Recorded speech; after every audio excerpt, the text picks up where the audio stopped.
Wala pa ba tayong upload dyan, sir? Mukhang mauumay na sila sa pagmumukha ko, sir.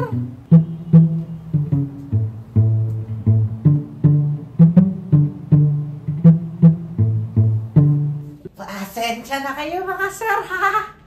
Ako muna makakasama niyo ulit. Si sir kasi, spoilan ko na kayo, ha? Si sir, wala pang work eh. Tsaka, sabihin ko na rin sa inyo, si sir, nagpapahaba ng pikote. Naalala ko yung bagong lipat tayo dito mga sir. Sa lobby, may dalawang elevator. Hindi ko alam.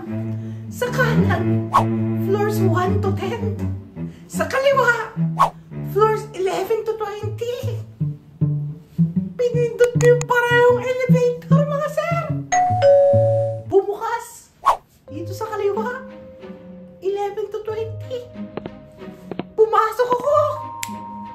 Kiniklik ko yung 10th floor. Sa kakaklik ko, hindi nare-register. Tumingin ako sa dalawang kasama sa elevator. Dalawang lalaki. Mukhang matagal na dito mga sir eh.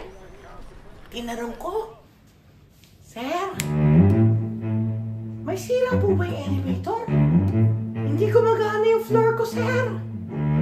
Lumapit sa akin isang lalaki mga sir. Biglang sinabi, ano ba floor mo, sir? 10th floor, sir. 10th floor? Eh, sir, mali yung elevator nyo. Doon dapat kayo sa kabila. 11 to 20 dito. Doon, 1 to 10. Lipat na lang kayo pagbaba nyo dito sa amin, ha? Napaghalatan akong baguhan, mga sir. Baka di ako mapahiya.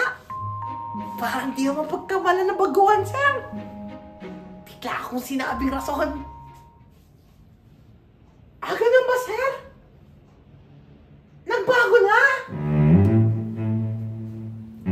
Nagtinginan yung dalawang lalaki, mga sir. Pinipigil nila yung mga ngiti. Pagkababa nila ng elevator, napakabot ako ng